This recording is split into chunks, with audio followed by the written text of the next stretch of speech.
Hi, this is Alex from Groovy Entertainment. Today we got another book on record to play for you. Today's book is The Master of the Universe, The Secret of the Sword, The Princess of Power. So let's get started. This is from 1985.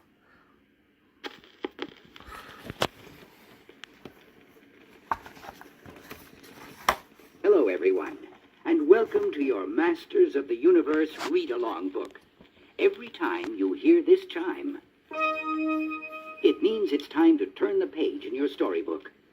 Now, if you are ready, we will start The Secret of the Sword, Part 2, The Princess of Power. Don't forget to turn the page every time you hear the chime. All right, let's begin. In Part 1 of The Secret of the Sword, the sorceress sent Prince Adam to the world of Etheria with a mysterious sword. Adam was to find someone there and give that person the sword. But when he discovered that Etheria was ruled by the villainous Hordak and his evil horde, Adam transformed himself into He-Man to help a band of rebels fight them. During the battle, He-Man was captured by a young horde woman, Force Captain Adora, who turned out to be the very person he was sent to find. When Adora learned how evil Hordak really was, she turned against him. Then the sorceress told Adora the truth about her past. She was He-Man's twin sister, and she too had amazing powers. Powers that transformed her into She-Ra. And now, Part 2 of The Secret of the Sword, The Princess of Power.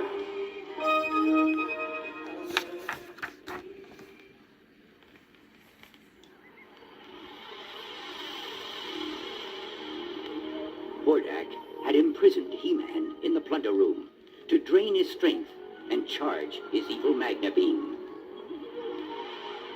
Now that she knew the truth about herself, She-Ra was determined to help her long-lost brother. Oh, my brother. What have they done? Can I do anything? The guards will be here any second. Who are you? A friend who wants to help you. The sword of power. My sword. Of course. The sword of power.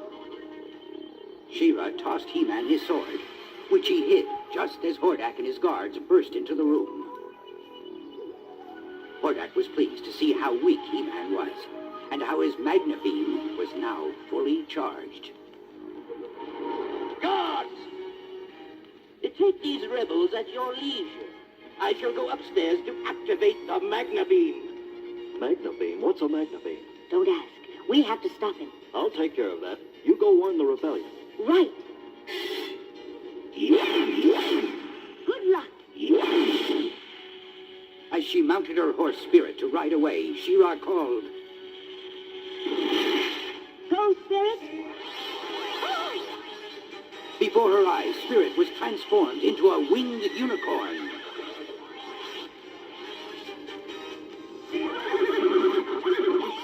I am Swiftwind now, dear friend. He said as they flew off. Meanwhile, back in the prison, He-Man followed Hordak up to the roof and surprised him at his Magna Beam by pushing up through the floor. Pretty good, rebels, but not good enough. I'm activating the Magna Beam. This will take care of Whispering Woods. Oh, no. Hordak has turned on the Magna Beam. I've got to do something. Wait. That big rock just might do it. Down, Swiftwind! Using her amazing powers, She-Ra tossed a boulder high into the air to intercept the Magna Beam. The boulder exploded with a fury. Hordak screamed. No! My Magna Beam wasted on a rock. Well, I still have enough power for a second shot. Sorry. Said He-Man, as he punched the Magna Beam projector and split it wide open. The energy trapped inside it was released, and in moments the prisoners grew strong again.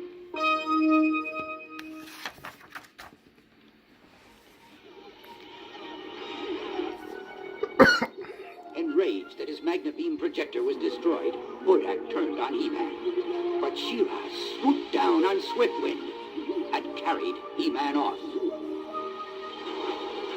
Poor Hordak. He She's had a pretty frustrating day. Thanks for the rescue. By the way, you were just in time. Well, what are sisters for, anyway? Sister? What do you mean? He-Man, I think we have a lot to talk about. When She-Ra explained how the sorceress appeared to her and told her who she really was, the sorceress appeared again. This time, she spoke to He-Man and She-Ra together. Many years ago, twins were born to Randor, king of Eternia, and his queen, Marlena. Those babies were you, Adam, and Adora. Parents. My real parents. To have two such fine children brought great joy to the king and queen. But that joy was soon to turn to sorrow, and the cause of that sorrow was a force from another dimension, a force known as the Horde, led by a vicious tyrant called Hordak. The Horde attempted to conquer Eternia, but they were no match for your father's brave soldiers and the magic of Castle Grayskull. So Hordak hatched a wild plot. He knew you were both destined for something special, though he did not know exactly what. So he crept into the palace, determined to steal you both away. With him went his favorite pupil, Skeletor. Once the sorceress had finished the story of the kidnapping, She-Ra exclaimed. My whole life has changed because of this sword. He-Man and She-Ra hugged each other, then transformed themselves back into Adam and Adora.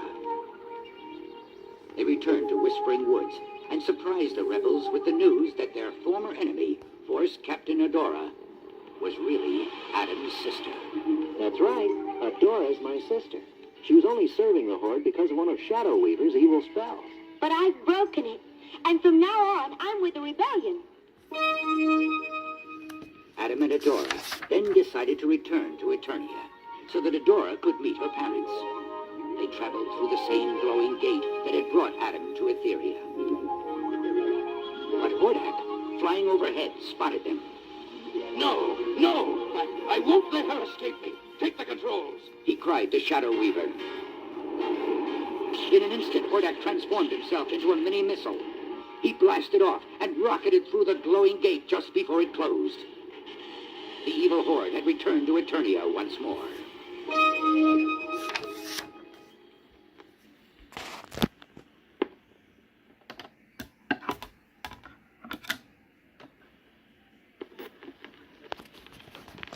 Joy streaked down the faces of King Randor and Queen Marlena when they saw their long-lost daughter.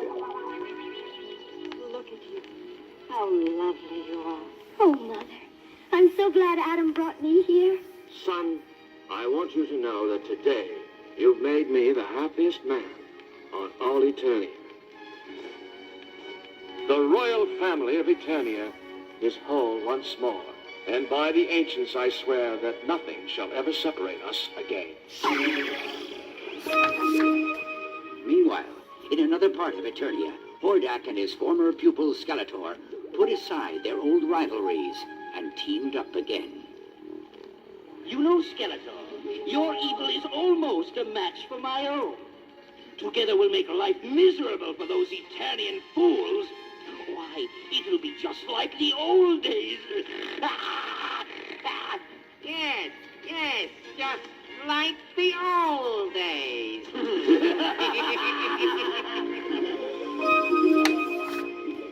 Hordak was determined to steal Adora back, and with Skeletor's help, he cleverly disguised himself as a chef to sneak into the palace. When the new chef's cake burst open, Hordak jumped out, firing stun rays at everyone. He grabbed Adora in his arms, and before anyone could stop him, he fled the palace with his prisoner. When the stun rays wore off, Prince Adam transformed into He-Man, then appeared before Queen Marlena. Oh, He-Man, they've taken my little girl from me again. Please get her back. I will, Queen Marlena.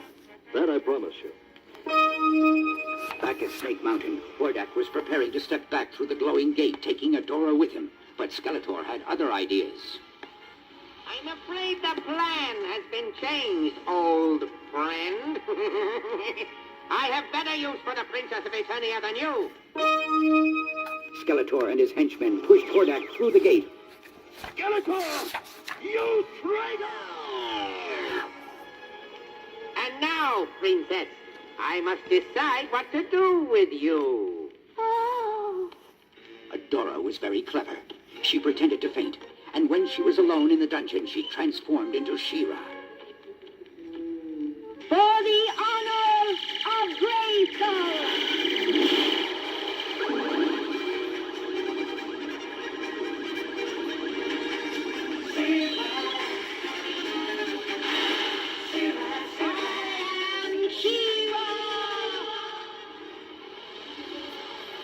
It didn't take the Princess of Power long to overpower Skeletor and his evil friends and return to the palace as Adora.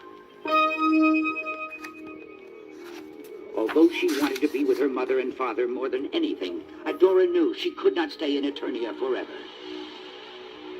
Please try to understand. I love you all, but Etheria is my world. I can't just leave it in the hands of the Horde.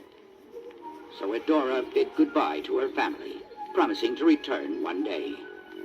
As Adora lifted Spirit's reins, the sorceress reminded her, Remember, Adora, whenever you wish to return, just hold up the sword and call my name. I will. Come on, Spirit. But Prince Adam could not let his sister return to Etheria and fight the Horde alone. So he followed her through the gate, explaining, Well, I thought I might give you a hand in getting the rebellion off to a big start. Yeah, I hope you don't mind. Looking skyward, Adam and Adora saw an awful sight. Horde flyers zooming in the direction of Whispering Woods. In the blinking of an eye, they shouted, By the power of Grayskull! For the honor of Grayskull!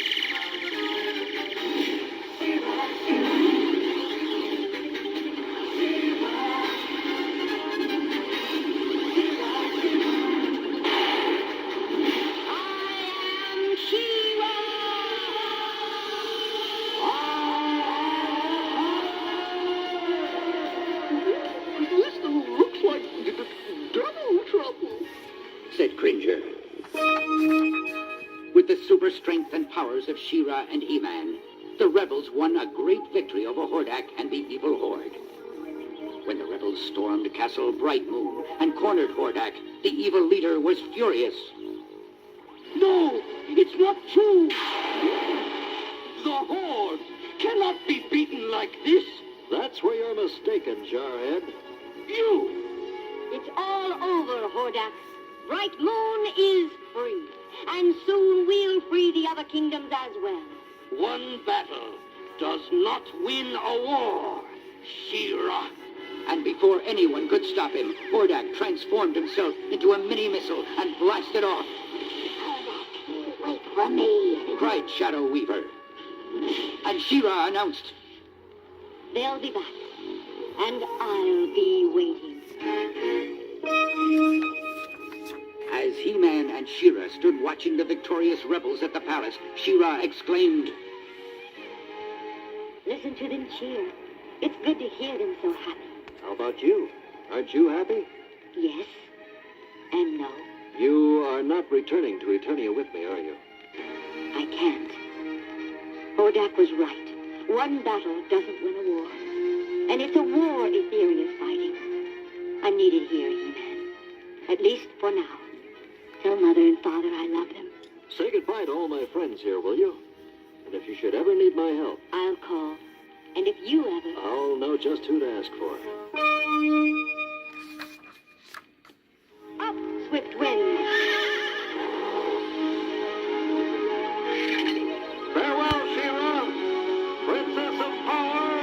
Farewell, He-Man, dear brother.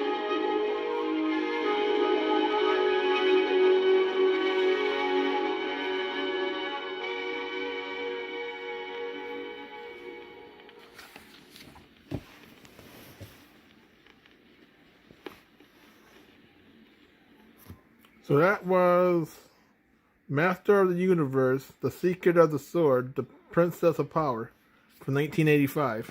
So please like, subscribe, share, and comment, and have a groovy day. And our next book will be